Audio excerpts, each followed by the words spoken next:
I serve as the executive director of the Iowa Chamber Alliance, and we are registered opposed to this legislation. And I want to be brief. I know that we're coming up on a full hour here, but Iowa is covered by Mr. Murphy with the Iowa Business Council is in a population crisis. It is difficult to do economic development unequivocally in a state where some of our larger population centers, Chicago, Minnesota, have more people in their metropolitan areas than in our entire state. We are very concerned about the population crisis, which will take all hands on deck in a variety of different fashions. That includes creating a welcoming environment for a broad diversity of people across the country that would want to be welcomed here in the state.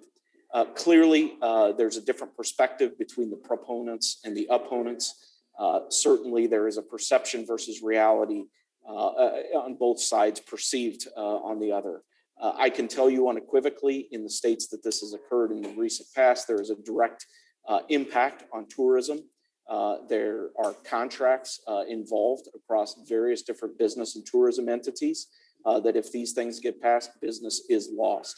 And I will say one of the things that is a little disheartening in this discussion as we go throughout the years is the dismissiveness of the concerns of the opponents.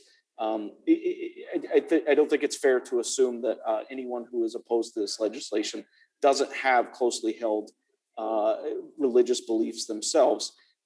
In some of the comments early on, especially, seem to espouse that.